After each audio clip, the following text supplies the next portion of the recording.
그동안 잘 지내셨습니까? 이동춘 교수입니다. 건강은 하신지요? 일교차가 심한 때인데 여러분 모두 건강에 유의하시기를 바랍니다. 늘 건강하셔야 합니다. 건강해야 뭐든 할 수 있습니다.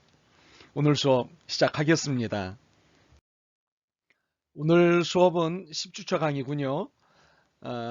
화해와 평화 실천의 역사적 현장들을 좀 살펴보도록 하겠습니다. 다음 주까지. 오늘은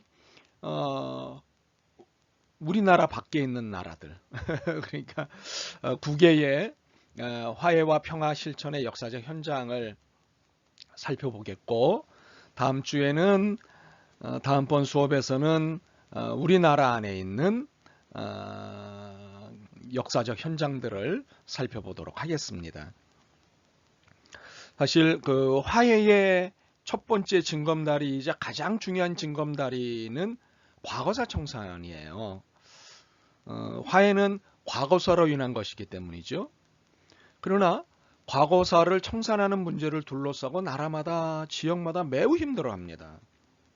특히 아주 심각한 분쟁이나 전쟁을 겪은 나라일수록 더한데요. 매우 복잡하고 미묘한 문제들이 얽혀 있기 때문입니다. 한반도가 이에 해당합니다. 한반도의 분단의 세월이 75년, 한국전쟁으로 따지면 70년. 이 시간 속에서 무수한 긴장과 갈등이 있게끔 만드는 사건들이 얼마나 많았습니까? 특별히 한국전쟁에 대한 것, 한국전쟁이라는 과거사, 굉장히 어려운 일이죠. 그래서 결국 과거를 다루지 않으면 미래를 다룰 수가 없습니다. 평화라는 목표를 향해 앞으로 나아가기가 어렵습니다. 그래서 화해는 필수 불가결한 주요 과정일 수밖에 없죠.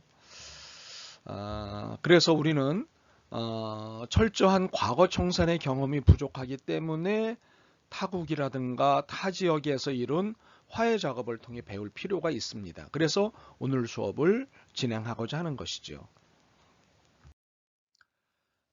역사상 화해를 위한 수고를 한 현장들이 무수합니다. 독일, 프랑스, 영국과 아일랜드, 아르헨티나, 칠레, 스페인, 러시아, 남아프리카 공화국 등 무수한 화해를 위한 역사의 현장들이 있습니다. 물론 이 현장들 중에는 화해가 됐다가도 다시 갈등과 반목이 반복되는 현장들도 있습니다. 그러나 우리 수업은 이것이 역사에 대한 정치의 반동이요, 미완일지라도 그 수고에 의미가 있다면 충분히 배울 가치가 있다고 봅니다. 그래서 독일, 아프리카, 영국과 아일랜드 등을 중심으로 국외의 화해 실천의 역사 현장들을 오늘 수업에서 살펴보려고 하는 겁니다. 독일, 남아프리카 공화국, 그리고 영국과 아일랜드의 화해 실천의 역사적 현장들을 오늘 살펴보려고 하는데, 오늘 시간 안에 이것을 다 감당할 수 있을지 고민이 됩니다만 그러나 시작해 보겠습니다. 먼저 독일부터 살펴보겠습니다. 독일의 화해 역사에서 우리가 우선 주목하게 되는 것은요, 대량 학살당한 유대인과 나치 전범들과의 화해입니다. 유대인 대량 학살 사건은 일명 홀로코스트라 불리는 사건이죠. 약 600만여 명의 유대인들이 학살당한 전대미문의 사건입니다. 잘 알고 계시죠? 이 사건은 600만 명이라고 하는 숫자만으로도 극악이고, 한 민족을 향해 집중적으로 이런 짓을 했다고 볼 때 최악입니다. 극악한 사건이고 최악의 사건이죠. 예. 그것도 한 민족을 향해 집중적으로, 이 숫자가 600만 명입니다. 약. 그렇기에 이 제노사이드가 문제가 되는데요. 이 제노사이드 문제가 다시는 등장하지 못하도록 단호하게 처리해야 된다는 입장이 독일 국내적으로 강력했기에 국제사회의 전폭적인 지지하에 나치 전범 처리가 진행이 되었습니다. 이것은 단순히 보복이라든가 혹은 복수라든가 라고 하는 차원이 아니라 인류 역사에 이런 일이 다시는 등장하지 않기를 염원하는 평화를 위한 수고였죠. 제가 설명하는 중에 홀로코스트라고 하는 용어를 사용을 했는데 이 홀로코스트는 히브리어로 쇼아라고도 합니다. 이 홀로코스트라고 하는 용어를 들어보셨을 수도 있을 텐데 이것은 각주 설명을 해드린 것처럼 제2차 세계대전 중 아돌프 히틀러가 이끈 나치당이 독일 제국과 독일군 점령지 전반에 걸쳐 계획적으로요. 유태인과 슬라브족, 집시, 동성애자, 장애인, 정치범 등 약 1,100만 명의 민간인과 전쟁포로를 학살한 사건을 의미합니다. 그러니까 1,100만 명, 이 중에 절반 이상을 유대인 학살을 한 거예요. 네. 이게 어마어마한 거죠. 1,100만 명. 네, 이게 홀로코스트라고 얘기하기도 하고 히브리 사람, 이스라엘 사람들은 주로 쇼아라고 얘기합니다. 네. 그리고 제노사이드라고 하는 용어는 처음 들어보셨을 수도 있습니다. 대부분 여러분이. 이것은 국제 변호사였던 라파엘 램킨이 만들어낸 용어인데요. 주로 집단 살해라고 번역이 됩니다. 그러나 우리나라에서 집단 살해라고 번역이 되고 그러면서 국제적으로 제노사이드라고 얘기하기 때문에 제노사이드라는 용어를 번역하지 않고 그대로 사용하기도 합니다. 그래서 혹시 책을 읽으시다가 제노사이드라고 하는 단어를 만나시면 이게 집단 살해라고 하는 용어구나 라고 이해를 하시면 되겠습니다. 제2차 세계대전이 끝난 후에 서방의 여러 국가의 나치 전쟁 수행 기관들에게 적극적인 지원과 동조를 아끼지 않았던 사람들이 피난민으로 가장하여 은신하기 시작했습니다.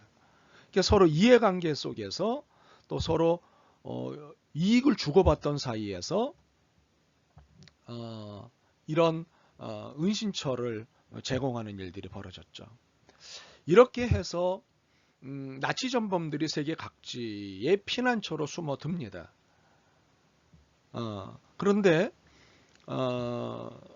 이 비인도적 범죄자들의 그 정확한 숫자를 확인하기가 쉽지 않았습니다.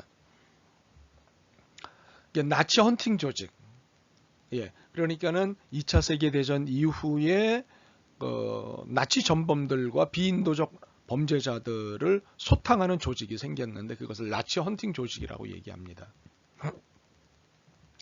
이 나치 헌팅 조직과 소속 미국 정부의 관리들에 따르면 제2차 세계대전 기간과 그 이전에 벌어진 비인도적 범죄 행위에 책임 있는 독일인들이 15만 명에서부터 20만 명에 이른다고 하는 파악이 됐습니다.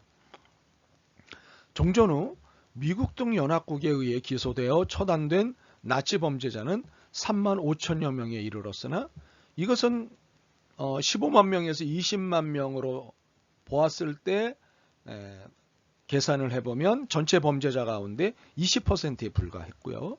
나머지는 은신처를 찾아 세계로 흩어진 것이죠. 당시 일반 난민과 뒤섞인 이들을 분류해낸다는 것은 사실상 불가능한 일이었어요. 전쟁의 폐허에 의해서 이들의 신원을 제대로 확인할 수 있는 방법이 마땅치 않았기 때문이죠. 이러한 상황을 이용해서 나치 범죄자들은 자신의 과거를 숨기고 새로운 나라에서 무사히 피난처를 구할 수가 있었던 것이에요. 충분히 예측이 가능하시죠? 네, 상상이 가능하시죠? 그러나 집요한 나치 사냥꾼들, 그러니까 나치 헌터들, 그리고 이들을 뒷받침한 전 세계의 양심과 그 범죄에 대한 분노, 희생자들에 대한 추모, 같은 사건의 반복에 대한 우려와 재발 방지의 염원, 이러한 여론 덕분에 세계 곳곳에 숨어든 나치 전범들을 찾아내고 처벌할 수가 있었습니다. 물론 100%다 찾아내지는 못했어요. 그러나 거의 찾아냈습니다. 이렇게 이러한 수고가 고단한 수고였지만 범죄자로 하여금 죗값을 치르게 하는 정의의 시련은 뒤로 물릴 수 없는 일이었죠. 그래서 이 수고를 아끼지 않았습니다. 그러나 이러한 나치 헌팅을 위한 독일 국내외적 수고 보다 훨씬 더 중요하고 필요한 수고가 있었는데요. 그것은 피해 당사자인 이스라엘과 가해자인 독일 간의 화해의 수고였다고 하는 거죠. 예, 가해자와 피해자의 화해. 그러니까는 나치 전범들을 잡아서 처벌하는 것 중요하지만 그것보다 사실은 더 중요하고 필요한 수고가 피해자와 가해자, 피해 당사자인 이스라엘과 가해자인 독일 간의 화해가 필요한 것이고 중요한데 이 수고가 있었다는 거예요. 이 수고의 정점은 1970년 12월 7일 폴란드의 수도 바르샤바를 방문한 서독 수상 빌리 브란트, 사진에 보이시는 분인데 빌리 브란트에게서 읽게 돼요. 폴란드인들의 거센 반대에도 당시 수상인 빌리 브란트가 독일을 방문합니다. 빌리 브란트는 2차 세계대전 후 최초로 폴란드를 방문한 독일의 현직 수상이었습니다. 폴란드인들에게 가한 독일의 그 악랄함이 이루 말할 수가 없죠. 네. 이날 브란트는 게토 기념비 앞에 섰습니다. 게토란 중세 이후 유럽 각 지역에서 유대인을 강제로 격리하기 위해 설정한 유대인 집단 거주 지역으로 1942년 나치는 이곳에 살고 있는 유대인들을 죽음의 캠프로 불린 테블린카로 이동시켰는데요. 이 과정에서 바르샤바 출신 유대인 30만 명이 죽었습니다. 폴란드 내 유대인 학살의 상징적인 장소가 바로 이곳이고 바로 이곳에 브란트가 선 것이죠. 그러니까 이 30만 명이라고 하는 유태인을 폴란드 안에서 죽인 거죠. 예. 유태계 폴란드인인 거죠. 그래서 폴란드인들이 거센 반대를 할 수밖에 없었지 않을까요? 사람들은 브란트 수상이 의례적으로 연설을 하는 것 아니겠는가, 추도사 몇 마디를 하지 않겠는가 할 것으로 예상을 했어요. 그런데 잠시 뒤에 그런 예상은 무참히 깨졌습니다. 기념비 앞에 잠시 서 있던 브란트 수상은 비에 젖은 기념비 앞 콘크리트 바닥에 털썩 무릎을 꿇은 거죠. 그 자신은 물론 주변에 그 누구도 전혀 예상치 못한 행동이었어요. 무릎을 꿇은 채 브란트 수상은 눈을 감고서 두 손을 모으죠. 그제야 주변 사람들은 그가 독일 국민들을 대표하여 이곳에서 희생된 영령들에게 참여하고 있다는 것을 알아차렸습니다. 이 소식은 전 세계에 타전됐고요. 세계는 그의 진정한 참여에 놀라움을 금치 못했죠. 당시 상황에 대해서 브란트 수상은 다음과 같이 고백을 했습니다. 처음부터 그럴 생각이 있었던 것은 아니었습니다. 하지만 아침에 길을 나설 때 진심을 전달할 수 있을 무언가는 표해야 한다고 생각했습니다. 독일의 숨길 수 없는 악행의 역사를 증언하는 장소에서 나치의 목숨을 잃은 수많은 영령들을 대하는 순간 저는 할 말을 잃어버렸습니다. 그래서 저는 사람이 말로서는 표현할 수 없을 때 할 수 있는 행동을 했을 뿐입니다. 브란트 수상이 당시에 무릎 꿇음에 대해 사람이 말로서는 표현할 수 없을 때 할 수 있는 행동을 했다라고 표현한 것을 봐서 즉흥적이었던 것 같아요. 브란트 수상이 의도했건 하지 않았건 그의 진심 어린 무릎 꿇음은 많은 사람들에게 감동을 주었습니다. 사실 브란트 이전까지만 해도 이스라엘과 독일 사이는 결코 좋아질 수 없는 사이였어요. 뭐 독일이 뭐 잘못은 했다고 얘기는 하지만 그러나 이스라엘에 진심으로 그게 전달되지는 않았어요. 네. 그리고 이스라엘이 봐도 진심이 아닌 것 같다는 생각이 들 정도의 수준뿐이었어요. 네. 사실 1965년에 독일과 이스라엘 두 나라가 수교를 맺었지만 그 길은 쉽지 않은 길이었어요. 양국의 과거사는 디뎌내기가 어려운 과거사였기 때문이죠. 뭐 600만 명이 살해가 됐는데요. 그렇지 않겠습니까? 그러나 브란트 수상의 진심 어린 사과로 인해 양국은 거의 기적에 가까운 일을 해낼 수 있었어요.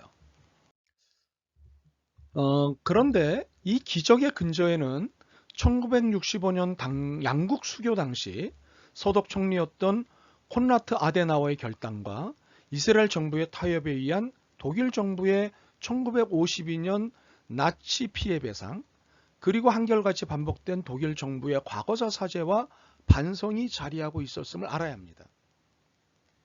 피해국 정부는 섣부르게 배상 문제를 풀지 않았지만 가해국 정부는 물질적 보상과 함께 철저한 도덕적 사죄와 반성을 통해 화해의 밑거름을 마련했던 거죠. 많은 우여곡절이 있었죠. 그렇지 않았겠습니까? 그렇지만 1973년 밀리 브란트는 서독 총리로선 처음으로 이스라엘을 방문하였습니다. 당시 독일에 대한 유대인의 격앙된 감정으로 수상의 방문 자체가 껄끄러웠지만 브란트는 솔직하고도 정중하게 나치가 유대인들에게 가했던 만행에 대해 진심으로 사죄하고 용서를 청했습니다. 이에 이스라엘 수상은 멋진 말로 화답했는데 이 말이 유명한 말이 되었습니다. 우리는 용서한다. 그러나 잊지는 않을 것이다. 좀 들어보신 얘기일 수도 있어요. 여러분이. 굉장히 유명한 말이에요. 우리는 용서한다. 그러나 잊지는 않을 것이다. 이후 1985년 5월 리하르트 폰 바이츠체커 대통령은 유대인 대학살이라는 나치 만행을 직시할 것을 독일인들에게 주문하며 2차 세계대전 종전일을 나치로부터 해방된 날로 규정을 합니다.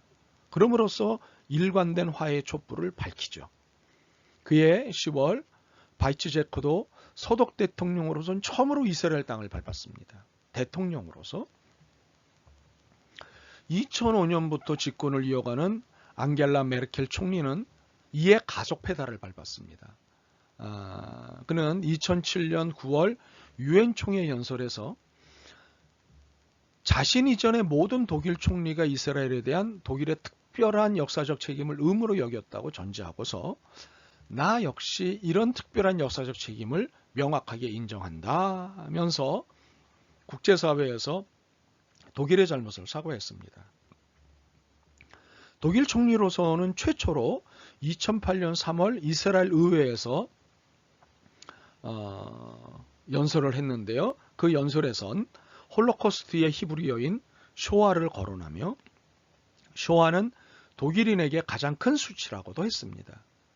그는 나아가 쇼아에 의한 문명의 균열은 전대미문의 일이라며 독일인의 이름으로 유대인 600만 명을 대량 학살한 일은 많은 유대인과 유럽 전 세계인들을 고통스럽게 했다고도 지적을 했습니다. 그러면서 메르켈 총리는 희생자와 생존자 모두에게 머리를 숙인다고 강조했죠. 물론 독일이 처음부터 과거 청산의 모범국은 아니었습니다.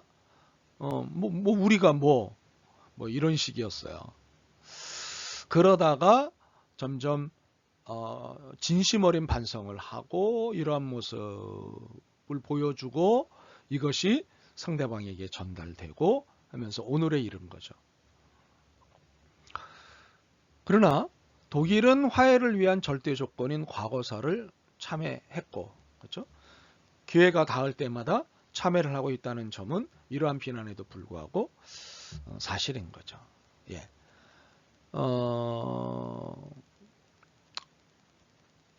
처음부터 그랬어야지. 처음에는 안 그랬다 왜 그래? 지금 하는 거 진심일까? 뭐 이런 의심 또는 비난 뭐 이런 것이 있지만 기회가 닿을 때마다 참여를 하고 있다는 건 사실입니다.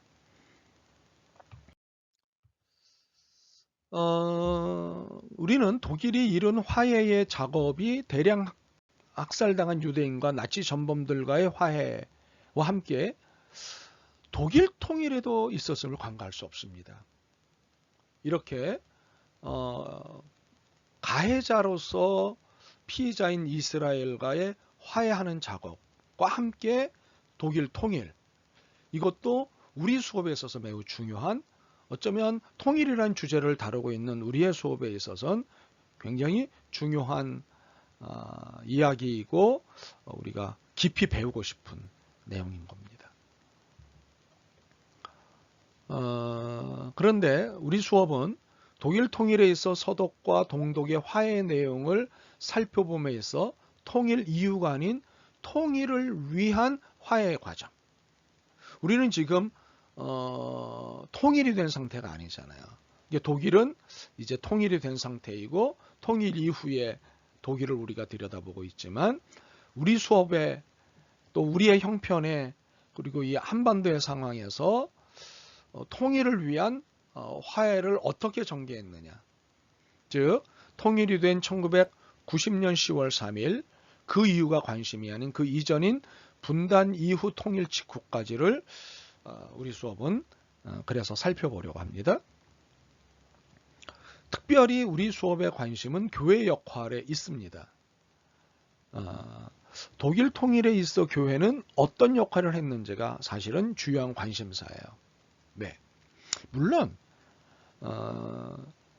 이거를 위해 이것이 뭐 독일이 교회만 있는 게 아니니까 전반적인 것을 배경으로 해서 독일 교회는 어떤 역할을 했는가.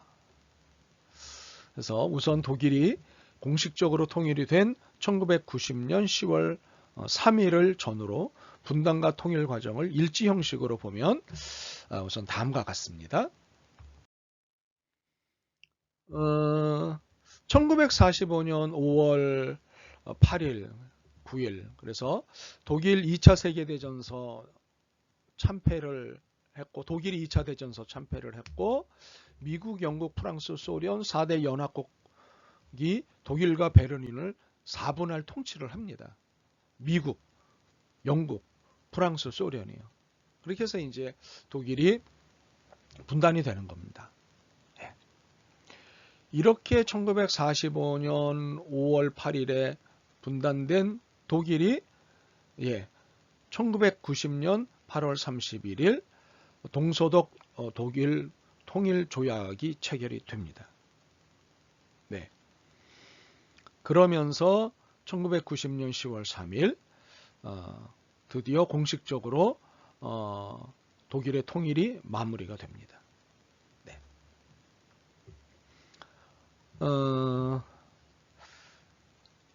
이러한 일지들을 다 읽어드리지는 않지만 여러분들께서 한번 쭉 보시면 이 내용들을, 이 시간들을 이해를 하시면 굉장히 드라마틱하구나라고 하는 것을 보실 수 있을 것입니다. 네, 여러분이 좀 살펴보시는 것으로 하고 여러분이 일지에서 보다시피 독일 통일은 결코 쉽지 않았습니다. 2차 세계대전에서 패망한 이후 전쟁의 책임을 물어서 전승국인 미국, 영국, 프랑스, 소련 4개국이 지배 통치를 했고 이런 통치하에 통일을 이루어낸 것이기 때문에 독일의 통일은 쉽지 않았습니다. 한반도의 상황하고 다르지 않았다는 거죠. 그 어느 누구도 통일을 장담할 수 없는 많은 복합적인 요인들이 작용하고 있었어요. 그럼에도 서독 정부의 적극적인 대동독 정책과 서독 정부의 통일을 위한 국제적 환경 조성 방안 모색이 독일 통일에 전적인 기여를 했던 거죠. 그러니까는 서독이 앞장서고 서독이 정말 열심히 수고를 했어요. 동독이 아니에요. 특히 서독은 동독과의 다각적인 대화 및 교류 그리고 협력 정책을 추진해 왔던 거죠. 이런 정책에 입각한 동서독의 관계는 1969년 10월 빌리 브란트 수상이 들어서면서부터 현격하게 변화의 조짐을 보이기 시작합니다. 이전까지 주장해온 할슈타인 원칙의 전면적인 폐기와 동시에 동방정책의 적극적인 추진으로 인해서 동서독 간의 신뢰가 싹트기 시작했다는 거예요. 할슈타인 원칙, 동방정책 처음 들어보는 얘기시죠. 잠시 후에 각주를 통해서 설명드릴게요. 특히 1972년 12월 21일에 조인된 독일 연방공화국과 독일민주공화국 간 기본관계에 관한 조약은 20년 이상에 걸친 동서독 간의 복잡한 법적 정치적 문제를 대부분 종결시켰습니다. 이후 연방정부 및 서베를린 정부와 동독 간에는 100여 개의 조약, 협정, 합의, 외교문서, 성명서가 교환이 되었어요.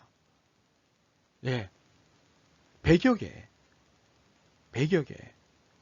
어마어마한 조약과 협정과 합의와 외교문서가 있었다는 거예요. 이 과정에서 1982년 헬무트 슈미트 서독 총리의 동독 방문, 그리고 1987년 에릭 호네커 동독 공산당 서기장의 서독 방문을 통해 독일 통일의 일대 전기가 마련됐습니다. 또 하나의 결정적인 사건은 고르바초프에 의해 추진된 소련의 개방과 개혁 정책. 이 영향으로 동구권 국가들이 소련의 눈치에서 벗어나 민주화를 추진하게 된 것이 독일 통일에 영향을 미친 거죠. 굉장히 행운을 만난 거죠. 네. 그러면 할슈타인 원칙이 뭘까요? 이것은 서독의 발터 할슈타인이 1955년 9월 22일에 내세운 외교 원칙인데요. 서독만이 독일의 유일한 합법 정부이며 독일 민주공화국을 즉 동독을 승인하거나 동독과 수교하는 국가, 소련을 제외하고 국가와는 관계를 설정하지 않겠다는 정책이에요. 우리의 헌법 그리고 국가보안법을 보는 느낌이에요. 네. 그렇지만 1970년대에 빌리 브란트가 동방정책을 추진함에 따라 사실상 이 원칙은 무력화되었어요. 그러면 동방정책이란 무엇이냐 하면 빌리 브란트 서독 총리가 추진한 과거 중앙유럽 공산주의 국가들과의 화해 정책을 말하는 거죠. 할슈타인 원칙 또는 할슈타인 독트린에 의해서 불편해져 있고 수교 관계가 없었던 중앙유럽 공산주의 국가들과 수교를 맺고 화해하고 이런 일들이 동방정책인 거예요. 이로 인해 할슈타인 독트린은 사실상 폐기가 된 거죠. 저는 독일을 연구해 보면 독일의 통일 과정을 연구해 보면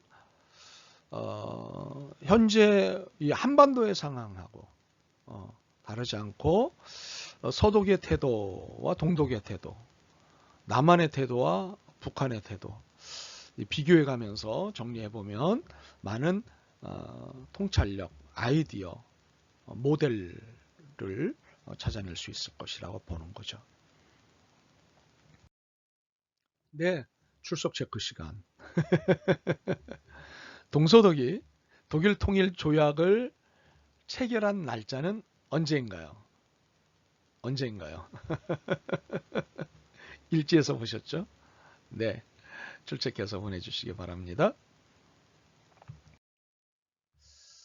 이러한 동서독 정부 간의 노력과 함께 동서독 교회의 노력도 지대했습니다.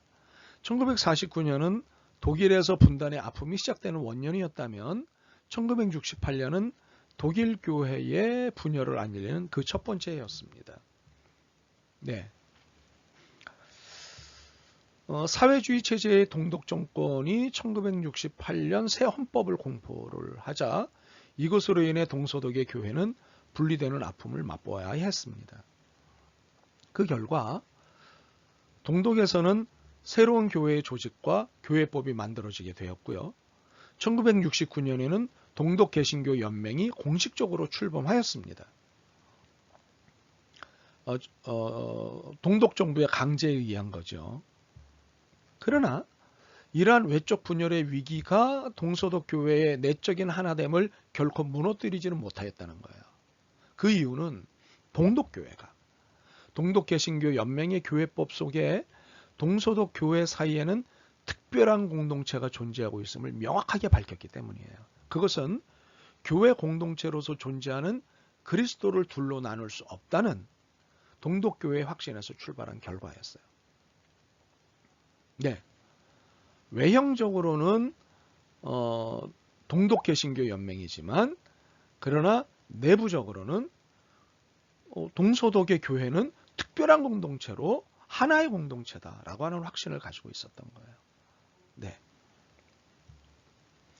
서독교회와의 하나됨의 관계를 지속적으로 유지하겠다는 동독개신교 연맹의 약속을 교회법은 다음과 같이 말하고 있어요. 교회 연맹은 모든 독일 개신교 신자들과 특별한 공동체를 이루고 있음을 고백한다. 이러한 공동체를 위해 교회 연맹은 동지적 책임감을 갖고 동독과 서독의 모든 개신교 교회들이 각자의 기관을 통하여 동반자적 자유를 가지고 함께 만나는 것을 과제로 한다. 네. 외형적으로는 별개처럼 보이지만 내부적으로는 우리는 함께다, 하나다, 특별한 공동체다 라고 하는 것을 강조한 거죠. 네. 여기서 우리가 주목할 사실은 동독교회가 특별한 공동체의 특성을 자유로운 그리고 동반자적인 관계성 안에서 찾고 있다는 점이에요. 동독교회 연맹은 모든 교회들이 그들의 고유한 특성을 가지고 그 어디에도 구속되는 것이 없는 상태에서 공동의 과제를 가지는 것에 주목을 합니다. 동독교회 연맹은 특별히 이러한 자유로운 동반자적 공동체, 자유로운 동반자적 공동체. 이게 프라이의 파트너샤프트르케, 게마인샤프트. 이 자유로운 동반자적 공동체를 서독교회와의 관계에서 가지기를 원하였다는 거죠. 이러한 특별한 공동체는 마음의 결심만으로 성취될 수 있는 것만은 아니었어요. 특별한 공동체를 만드는 일에 필요한 자문단과 협의단의 역할은 동서독교회의 관계에서 특별히 중요하게 되었습니다. 이러한 특별한 공동체를 만들고 유지시키는 동서독교회의 노력과 활동은 1990년 10월 3일 독일 통일의 역사적 그 순간까지 계속되었습니다. 1990년 1월 17일에 독일의 록금에서 모인 양교회의 책임자들과 개신교 감독들은 그들 사이에서 유지된 특별한 공동체 의식을 분단의 독일 민족들을 묶어주는 하나의 힘 있는 연결고리로서 간주를 했죠. 네. 이처럼 동서독 교회가 서로에 대해 우리는 하나의 교회임을 놓치지 않은 것과 독일의 내적 통일을 위한 교회의 역할은 별개가 아니었다고 하는 사실이에요. 그러므로 독일 교회가 동독의 변화를 주도했고 통일운동의 기폭제 역할을 했다는 것을 의심하는 사람은 아무도 없어요.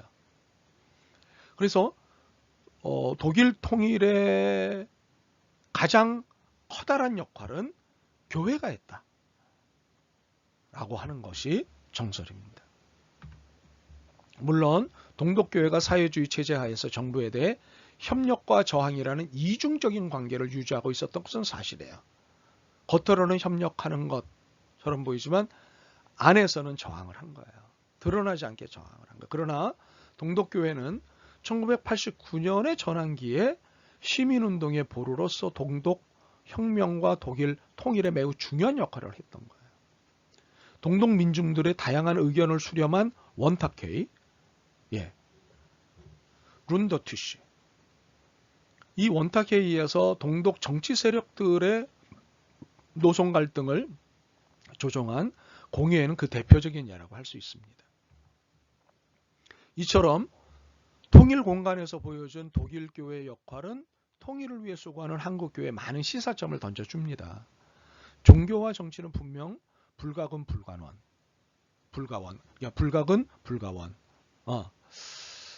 멀지도 않고 가깝지도 않은 그런 관계예요. 그러나 역사적으로 시대적 격변기의 교회는 중요한 사회적 역할을 했습니다. 그렇다면 이게는 뭐 3.1운동 같은 경우, 그리고 해방의 전국에서 뭐 등등 수많은 역할들을 사실은 교회가 긍정적으로 한국 사회에 하지 않았습니까?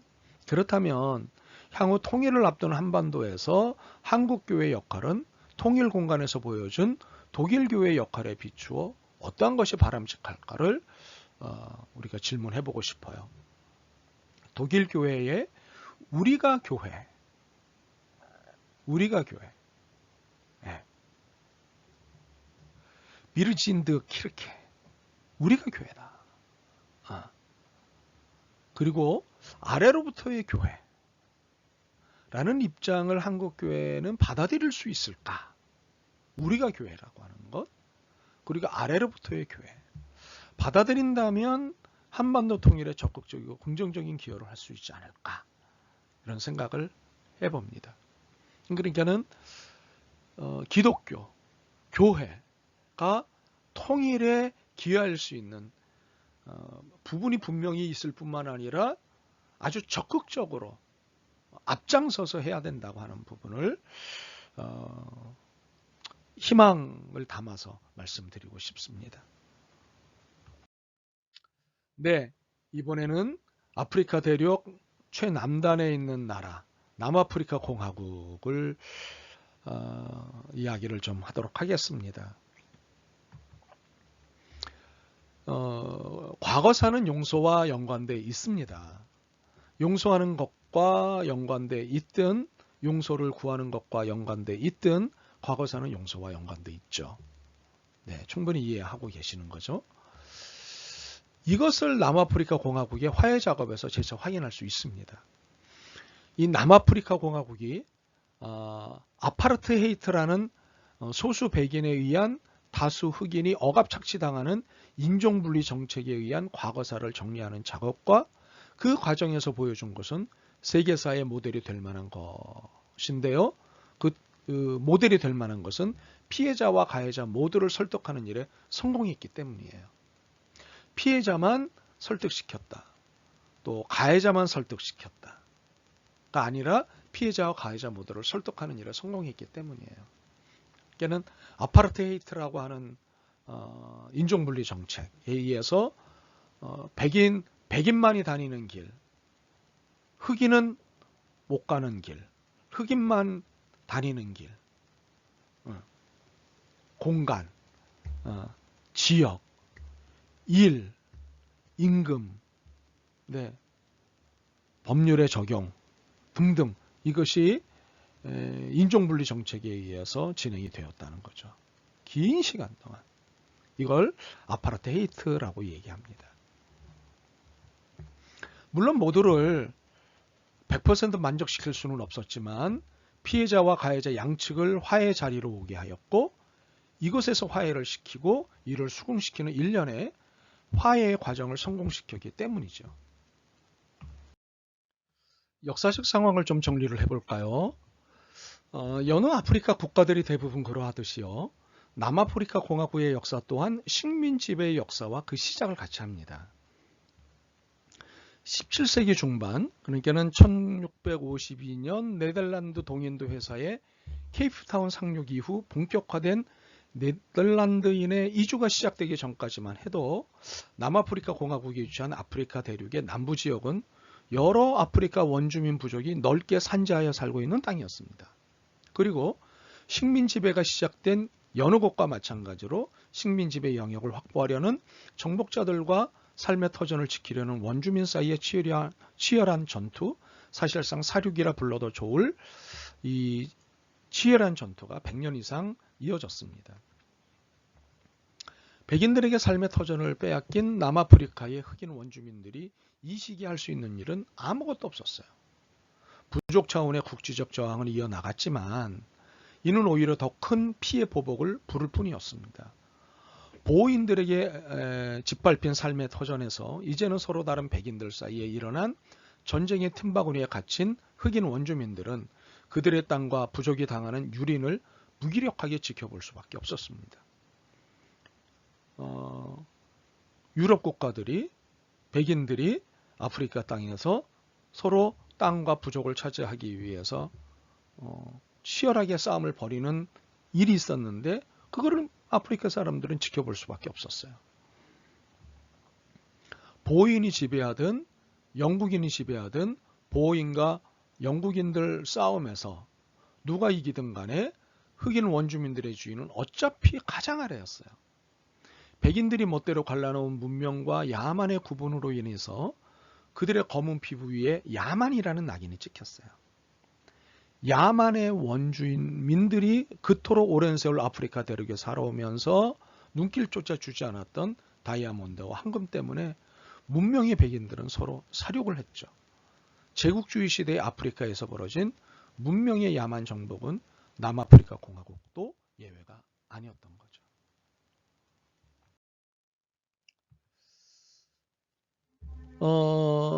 남아프리카 공화국에서 빼놓을 수 없는 사람을 좀 설명을 해야 되는데요. 추장의 아들로 유복하게 태어났으나 백인들에 의해 식민지가 된 나라에서 풍운의 세월을 살다 여건 없이 국경을 넘었다고 하는 죄로 또 노동자 파업을 선동했다고 하는 죄로 넬슨 만델라는 5년형을 선고받고 1962년 수감됐습니다. 넬슨 만델라 이야기를 하려고 하는 것입니다. 이후 종신형을 선고받고 최종적으로 석방이 되었던 1990년까지 무려 27년간 수감 생활을 했어요. 그런데 수감 말년의 만델라는 죄수라고 하기보다는 정부의 협상 파트너에 가까운 위치가 되어 있었습니다. 정부 고위 인사는 물론 대통령과도 모임을 갖고 아파르트헤이트의 종식과 향후 정부 조직 구성 및 개편에 대한 협상을 진행하고 있었기 때문이에요. 1990년 2월 11일 만델라는 공식적으로 죄수의 신분을 벗고 자유인이 됩니다. 그리고 1994년 4월 27일 남아프리카 공화국 역사상 최초의 인종차별 없는 민주적 선거를 통해 그해 5월에 남아프리카 공화국 최초의 흑인 대통령으로 취임합니다. 역사적인 사건이죠. 대통령이 된 만델라가 임기 중 가장 주력한 것은 흑백이 공존하는 남아프리카 공화국을 만드는 것이었어요. 흑인이 살고 백인이 없어지거나 흑인의 주도하에 백인이 꼼짝 못하게 하는 그런 나라가 아니라 흑백이 공존하는 나라. 흑백이 공존하는 남아프리카 공화국을 만드는 것이었어요. 그의 표현을 빌리자면 이른바 무지개 나라를 만드는 것이 그가 세운 가장 중요한 목표였어요. 무지개 나라. 네. 아파르트헤이트라는 참혹한 과거사를 청산하기 위해 그는 진실과 화해위원회를 발족시키죠. 이것은 남아프리카 공화국에서 일어난 과거의 인권침해 범죄에 대한 진실을 밝히기 위한 목적으로 만들어진 기구로서 진상은 철저히 규명하되 법적인 책임은 묻지 않고 사면한다는 취지를 갖고 만들어졌어요. 용서하되 잊지는 않는다는 것이었어요. 어서 들어봤던 얘기인데. 네, 그렇죠. 이스라엘 총리가 독일을 상대로 해서 했던 얘기죠. 용서하되 잊지는 않는다. 네, 넬슨 만델라가 한 얘기이기도 해요. 또 바로 이러한 만델라에 대해서 사실은 에피소드가 있는데요. 부인하고 딸이 남편의 이러한 태도, 아빠의 이러한 태도 때문에 격분해 갖고 반대파가 됐어요. 네. 물론 나중에 화해는 했지만 정말 이러려고 대통령 되셨느냐고. 우리가 아빠를 대통령 되게 한 것은 우리들의 원수를 갚아달라고 대통령을 만든 건데 원수를 갚지 않고 뭐 화해를 시키시겠다고 그러면서 난리가 났었습니다. 예, 어떻게 보면 이게 이해가 되는 부분이죠, 그렇죠? 네. 그러나 진상은 철저히 규명하되 법적인 책임을 묻지 않고 사면한다는 취지를 갖고 진실과 화해위원회를 만듭니다. 용서하되 있지는 않는다. 1960년 샤프빌 학살부터 1994년 만델라 대통령이 취임하기까지의 벌어진 사건을 대상으로 한 진실과 화해위원회 조사에 접수된 인권유린 사건은 약 21,300여 건에 달했어요. 추정되는 피해 인원만 약 305만 명인 것으로 밝혀졌죠. 이 위원회를 통해서요. 흑백 인종 간의 용서와 화해라는 상징적 의미에도 불구하고 진실과 화해위원회는 흑백 양쪽으로부터 사실은 불만을 들었어야 했어요. 이건 참 쉽지 않아요. 그런데 조사 내용이 공개되면 될수록 백인들의 인권 유리는 상상을 초월하는 모습으로 드러났죠. 이유 없는 학살은 말할 것도 없거니와 정부 차원에서 과학자들을 시켜 흑인 인종을 말살하기 위한 연구를 진행했다는 사실은 충격을 넘어 공포를 가져왔어요. 나치가 유대인을 학살할 때 유대인 말살 계획을 세웠던 거하고 똑같은 거예요. 이러한 행위를 한 자들이 진실을 고백하는 것만으로 법적 처벌 없이 사면을 받을 수 있었다는 점, 더욱이 조사를 거부하고 입을 닫은 사람들에게 특별한 처벌을 가할 수 없었다는 점을 대다수의 흑인들은 받아들일 수가 없었던 거예요. 그렇지 않겠습니까? 그러나 만델라는 꿋꿋하게 양쪽 모두를 설득하기 위해 썼습니다. 무엇보다도 남아프리카 공화국의 흑인과 백인이 앞으로는 함께 살아가야 한다는 것에 초점을 맞추며 더 이상의 증오와 보복은 결국 공멸을 초래하게 될 것임을 강조했습니다. 남아프리카 공화국의 화해 중심에서 일한 사람은 만델라에 의해 위원장으로 임명된 투투 대주교였어요. 그러니까는 만델라가 투투 대주교를 이 위원회의 수장으로 삼죠. 예. 투투 주교는 용서 없이 미래 없다는 선언하에 이 화해위원회의 작업을 진행을 했습니다. No future without forgiveness. 굉장히 유명한 선언입니다. 용서 없이 미래 없다. 1995년에 설립된 진실과 화해위원회는 인종분리 정책 시대에 저질러진 반인권적 행위에 대한 7년간의 청문회를 통해 진실 규명을 위해 노력합니다. 진실과 화해위원회는 3개의 조직을 주었는데요. 인권침해위원회, 보상 및 명예회복위원회, 사면위원회, 이렇게 3개의 위원회 산하에 두고 진실 규명을 위해 노력을 했습니다. 신청한 사람들은 1960년 3월 1일부터 1993년 12월 사이에 정치적 목적으로 행해진 모든 범죄 관련 행위에 대해 사면을 신청하도록 했고요. 사면되는 경우 가해자는 해당 행위에 대한 형사처벌에서 면제되었습니다. 그러나 이러한 기대와 수고에도 불구하고 재판을 통한 정의 구현은 그 한계를 가지고 있었어요. 정치적 상황을 고려한 선택이기도 했지만 진실화해위원회는 가해자에 대해 사면이라는 해법을 통해 진상규명과 화해를 동시에 성취할 수 있기를 기대했어요. 그러나 다른 한편 가해자에 대한 철저한 처벌이 이루어지지 못한 것에 대해 아쉬움을 표현하는 입장에서는 뉘른베르크 재판과 같은 방식을 도입해 책임자 처벌을 했어야 한다고 보는 견해가 여전히 강한 것도 사실이었습니다. 뉘른베르크 재판이라고 하는 것은 독일의 나치 전범들 2차 세계대전에 범죄를 했던 이 범죄자들을 처벌한 재판, 굉장히 엄격한 재판이었어요. 이 뉘른베르크 재판. 네, 나중에 기회가 되면 좀 더 자세히 설명드릴게요.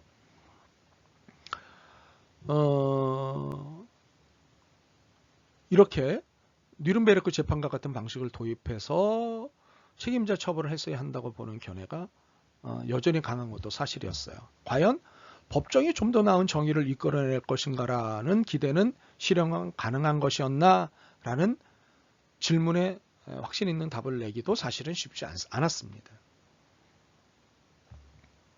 그럼에도 이렇게 진실과 화해위원회는 남아프리카 공화국 과거 청산의 완결편은 결코 아니지만 과거에 대해 충돌하는 기억을 공론화함으로써 화해장 역할을 톡톡히 해냈다고 하는 사실이죠. 우리는 이 남아프리카 공화국의 역사적인 작업인 진실화해위원회의 작업에 대해 정부가 진실화해위원회를 통해 추진하는 활동이 범죄를 저질러도 된다는 생각을 부추기지는 않을까? 범죄자들에게 사과를 받아내고 범죄 사실이 공개되는 창피를 주는 것만으로 충분할까? 정의는 과연 무엇이며 어떻게 낸 것인가라는 질문을 하게 됩니다.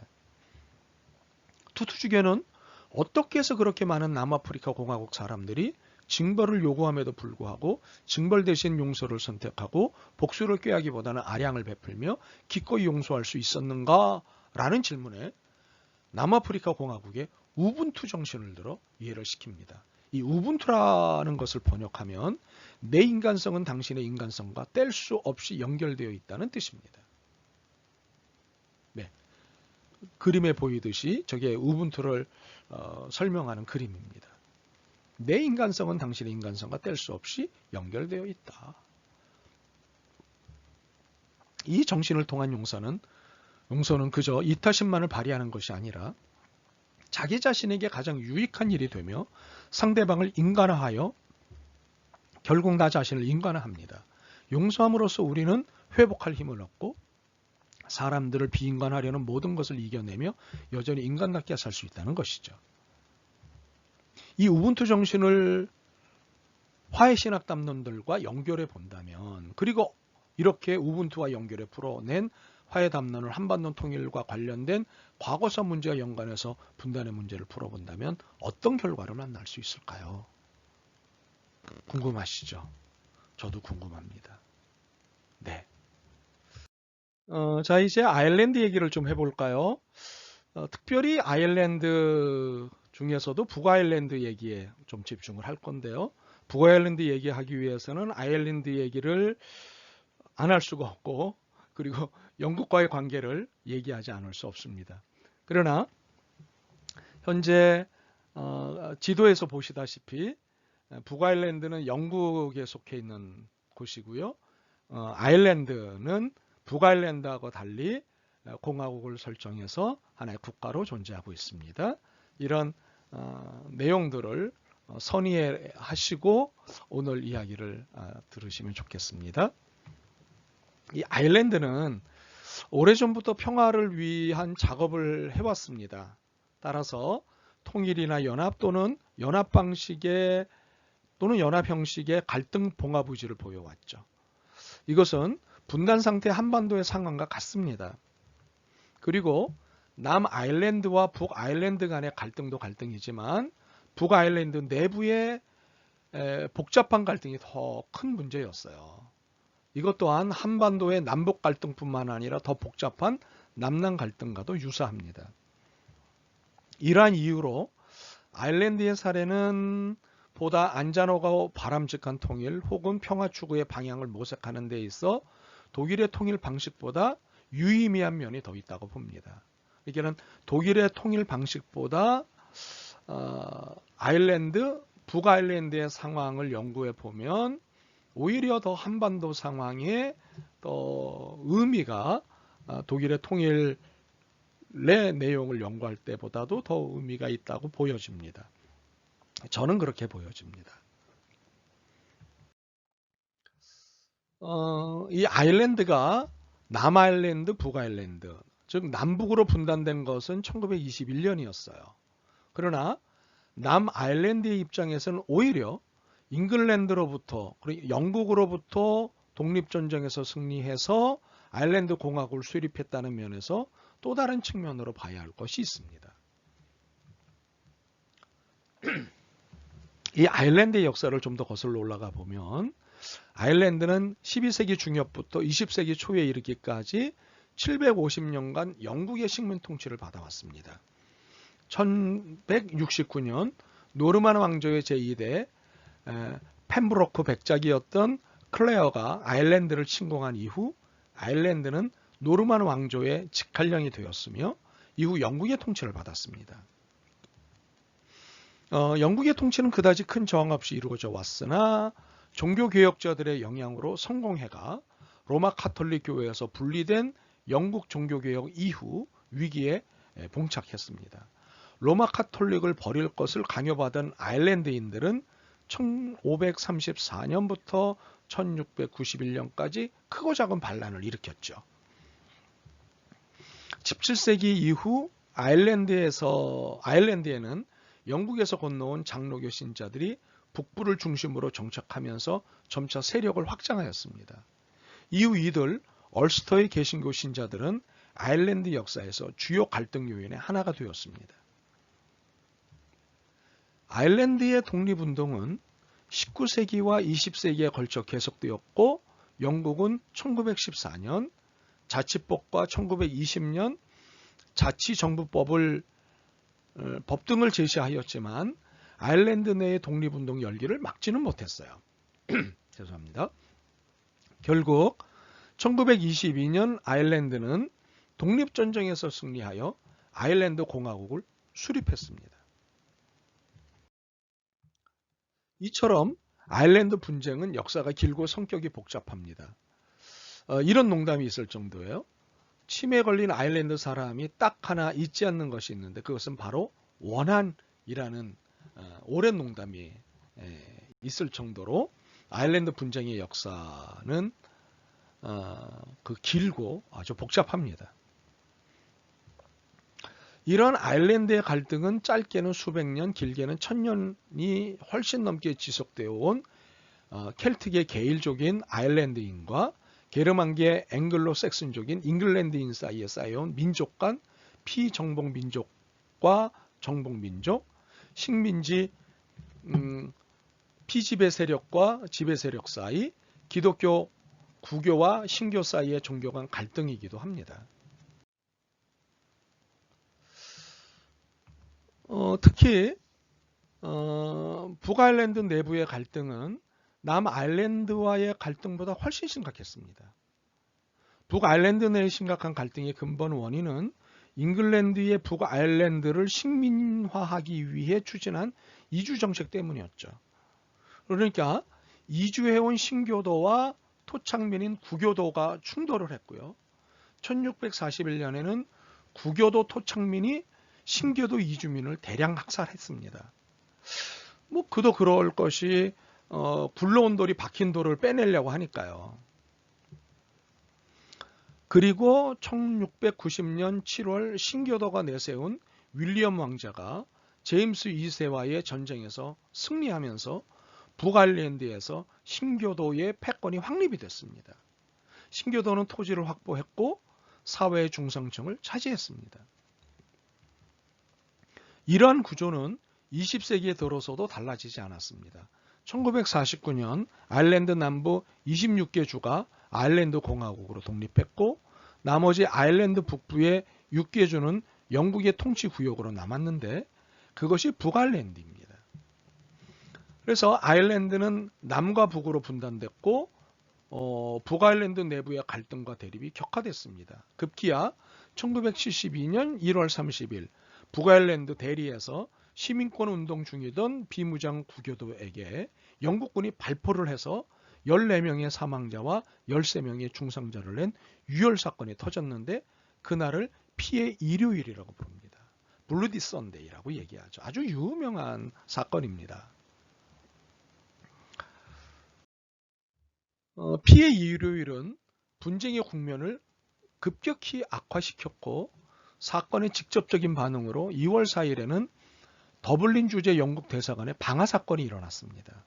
또 웨스트민스터에서는 구교도의 잔다르크라 불리던 데블린 양이 히드 내각의 내무상에게 폭력을 행사한 영국 의회 사상 전무한 일이 일어났습니다. 이보다 더 중요한 것은 지금까지 무차별적인 아일랜드 공화국, 이것을 IRA라고 약칭합니다. 굉장히 유명한 얘기죠. 유명한 단체죠. 네. 아일랜드 공화국군의 테러 활동에 눈살을 찌푸리던 가톨릭 주민들이 피해 일요일 사건에서 보여준 영국군의 잔인한 행동으로 말미암아 IRA의 행동이 정당하다고 느끼게 되었다는 거예요. 그동안에는 IRA의 행동에 대해서 눈살을 찌푸리고 부정적인 태도를 보이던 카톨릭 주민들이 블루디 선데이 사건을 겪고 나서 그때 영국군이 보여준 잔인한 행동 때문에 IRA의 행동이 정당하다고 느끼게 되었다는 거예요. 그들에게는 치안 유지를 위해서 출동하는 영국군은 신교도에게 봉사하는 무력으로밖에 보이지 않은 거예요. 1972년 6월 사태가 일어난 뒤에는 아예 신교도 거주지역과 구교도 거주지역을 구분하는 장벽이 세워졌습니다. 5km에 달하는 장벽은 모든 것을 갈랐어요. 학교도 다르고 역사 해석도 다르고 신문도 다르고 정당도 다르고 문화와 스포츠 행사도 각각 진행이 됐어요. 신교도 거주지역, 구교도 거주지역. 신교도는 자신을 영국인으로 생각했고요. 북아일랜드가 영국과 통합해야 한다고 주장했기에 통합하라고 불렀습니다. 네. 그러니까는 아일랜드인으로서 신교도인이 된 사람들이 자신들을 영국인으로 생각한 거죠. 네. 그래서 영국과 통합해야 된다고 주장했기에 통합하라고 불렀어요. 구교도는 아일랜드의 독립을 추구했기에 민족파라고 불렀습니다. 그런데 통합파와 민족파 내부에서 각각 온건파와 강경파가 생각나는 거예요. 그러니까는 통합파 내에 온건파와 강경파가 있고 민족파 내에 온건파와 강경파가 생겨난 거예요. 그래서 이 갈등 구조가 굉장히 복잡해졌습니다. 민족파 내부의 강경파이면서 무장단체인 IRA는 테러를 통해 자신의 정체성을 과시했고요. 여기에 맞서 통합파의 무장조직인 얼스터 방해군 UDA도 결성이 돼요. 각각 강경파가 이제 무장 조직을 형성하는 거죠. 결국 이런 분파는 과격한 분쟁을 만들었고 많은 사상자를 발생시켰습니다. 특히 이러한 갈등은 이민족 1국가적 성격과 1민족 2국가적 성격이 서로 뒤얽힌 복잡한 형태로 나타났습니다. 따라서 전후 통치 이념에 따른 남북의 분단 상황과 비교했을 때 훨씬 더 오래되고 치열한 갈등 구조를 갖고 있는 셈입니다. 그만큼 이러한 상황을 타파하고자 하는 노력 역시 거셌고요.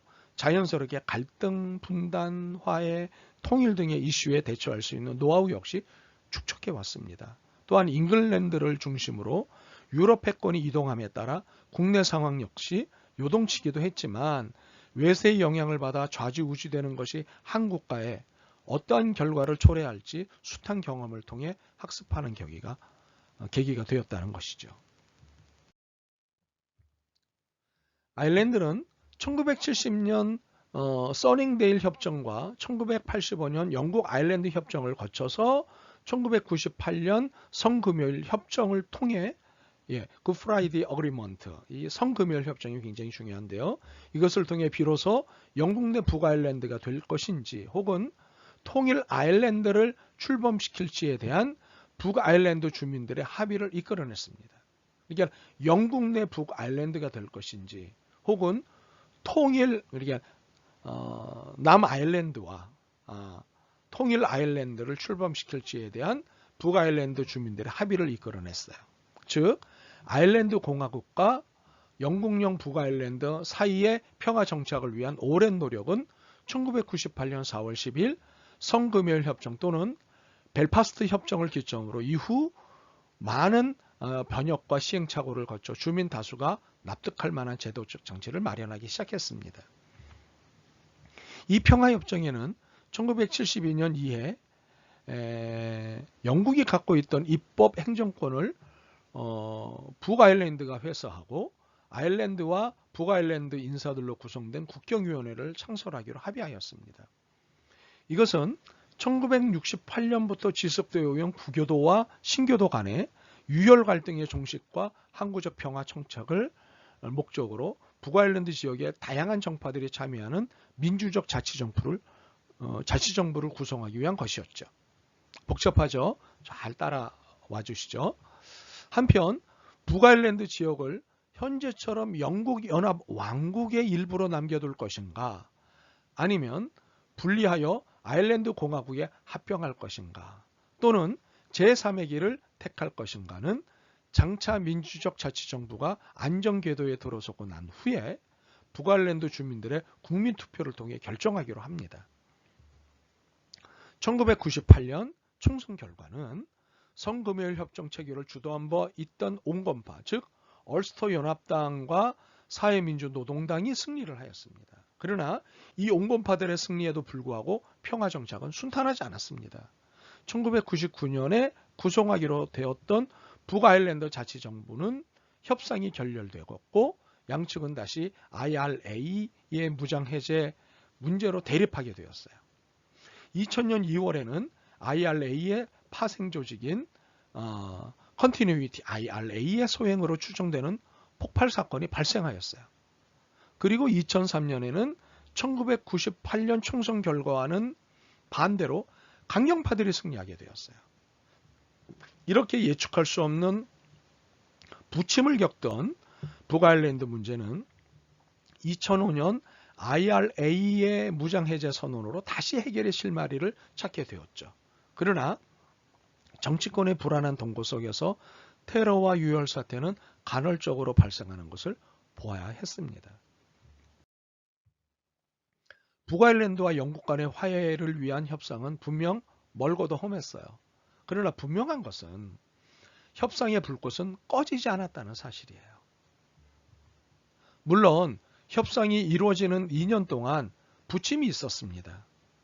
앞에서 역사적인 과정들을 쭉 들으셨던 것과 마찬가지로요.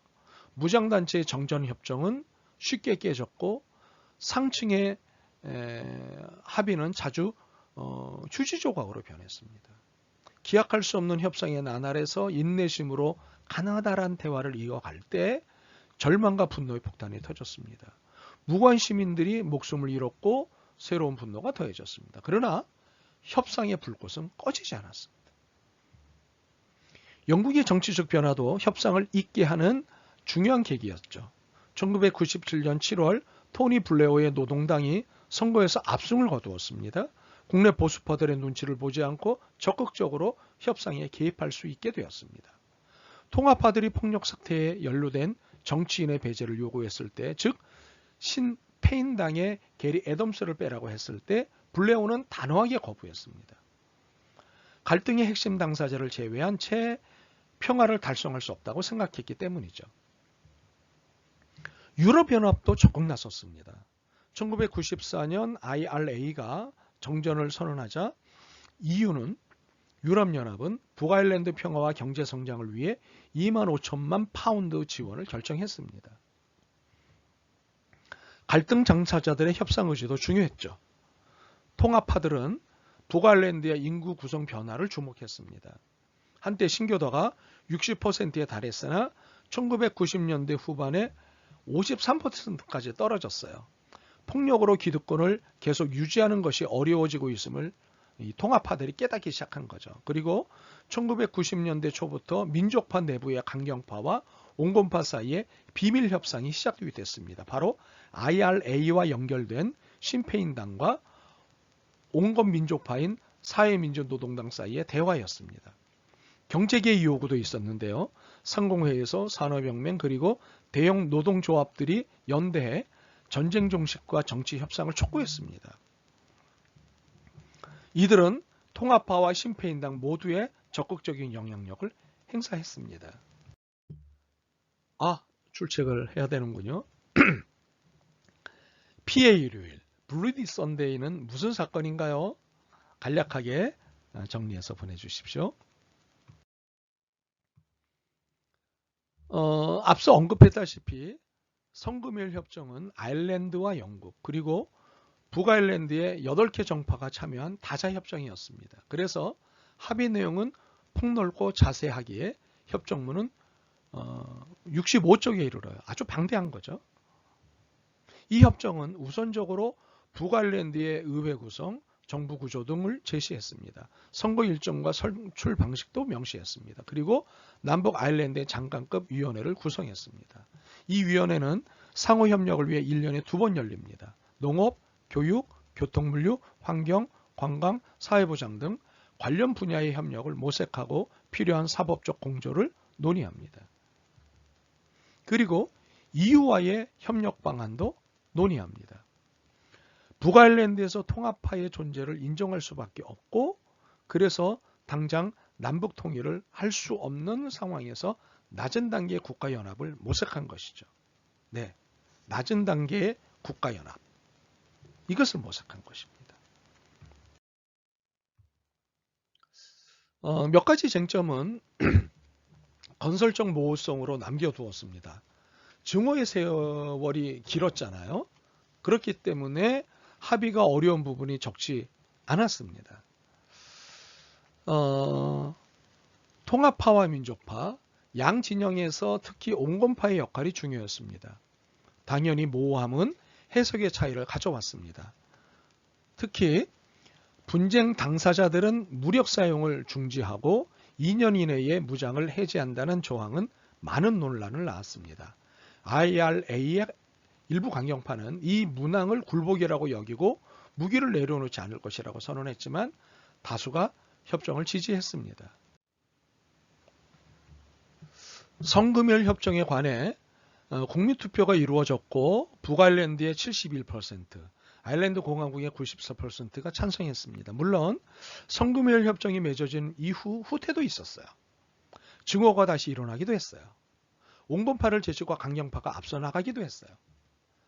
평화란 그렇게 깨지기 쉬워요. 그래서 평화는 아직도 멀고 평화는 전쟁보다 어려워요. 그렇지만 북아일랜드에서 신뢰 형성과 협력이 이루어지면서 그리고 화해 과정이 시작되면서 강경파의 입지는 줄어들고 있어요. 차별을 줄이고 장벽을 허무는 노력이 이루어지고 있다는 거죠. 이주의 자유와 협력 확대로 사실상의 통일을 향해 나아가고 있습니다. 우리는 이 시점에서 식민주의와 분단의 역사라는 점에서 아일랜드와 한반도는 공통점이 적지 않다는 것을 상기할 필요가 있습니다. 왜냐하면 우리와 상당한 공통점을 갖고 있는 아일랜드는 영국과의 화해에서 우리보다 훨씬 잘하고 있기 때문이죠. 그러므로 우리는 북아일랜드 평화협상에서 얻는 교훈이 있습니다. 갈등의 골이 깊다고 포기하지 마라. 바로 이 교훈입니다. 갈등의 골이 깊다고 포기하지 마라. 네. 우리 안에 이제 이러한 고민이 있고 갈등이 있잖아요. 그렇죠? 그래서 이것은 현재 한반도의 갈등을 해결하기 위한 노력은 어떻게 되고 있는가에 대한 반성이기도 하다는 겁니다. 갈등의 골이 깊다고 포기하지 마라. 예. 영국과 아일랜드의 역사에 있어서 우리가 배워야 할 것이 정말 많이 있습니다. 예. 문제 해결을 위해서 노력한 것. 갈등의 골이 우리 못지않게, 우리 이상으로 심각하지만 평화를 위한 협상, 해결을 위한 수고, 대단하지 않습니까? 네.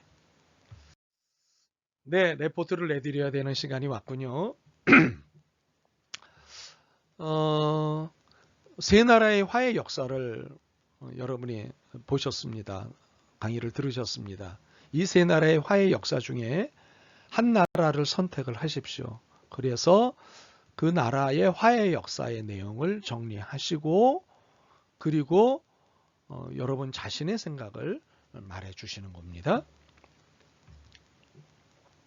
11월 5일 목요일 24시까지 다음의 이메일 주소로 분량은 A4용지 1페이지 분량으로 해서 늘 하시던 대로 보내주시기를 바랍니다.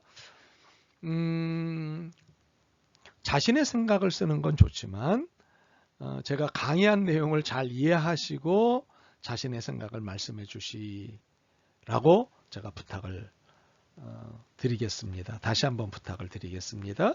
자신의 생각을 쓰지만 제가 강의한 내용을 잘 이해를 하고 자신의 생각을 써주셔야지 제 강의의 내용을 잘 이해하지 않은 상태에서 자신의 생각만 쓰면 제가 강의한 의도와는 다른 이야기들을 하시게 됩니다. 그 점 유념하시고 레포트를 써주시기를 바랍니다. 아일랜드의 영화 감독인 켄 로치가 있습니다. 이 켄 로치가 굉장히 유명한 아일랜드 감독인데요. 그의 영화 중에 보리밭을 흔드는 바람이라는 영화가 있습니다. 아주 유명한 영화입니다. 우리나라 말로도 번역이 되었고 상영이 됐습니다. 여기에 이런 대사가 있습니다. 우리가 무엇에 반대하는지는 알기 쉽지만 진심으로 무엇을 원하는지 알기 어렵다. 우리가 무엇에 반대하는지는 알기 쉽지만 진심으로 무엇을 원하는지는 알기 어렵다. 이 대사를 우리 한반도 갈등의 상황에 대입해 보면 좋겠어요. 우리 안에 반대는 무엇이고 원함은 무엇인가? 네.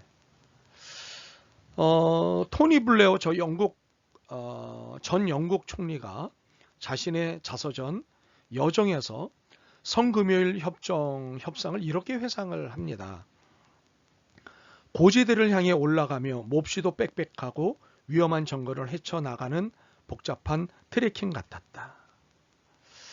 당사자 간 감정의 골이 얼마나 깊었는지, 그래서 협상이 얼마나 험난했는지를 짐작하는 대목입니다. 블레어는 피 묻은 더러운 손을 맞잡았다는 비판을 감수하고 대화를 택했습니다. 과연 블레어의 이 행위는 분단된 한반도, 갈등의 한반도에 무엇을 시사하는 것일까요? 네, 한번 생각해 보셨으면 좋겠습니다. 오늘도 정말 애쓰셨습니다. 아주 복잡한 역사 이야기를 정리하며 들으시느라고 고생 많으셨습니다. 늘 고맙습니다. 애쓰셨습니다. 다음 시간에 뵐 때까지 안녕.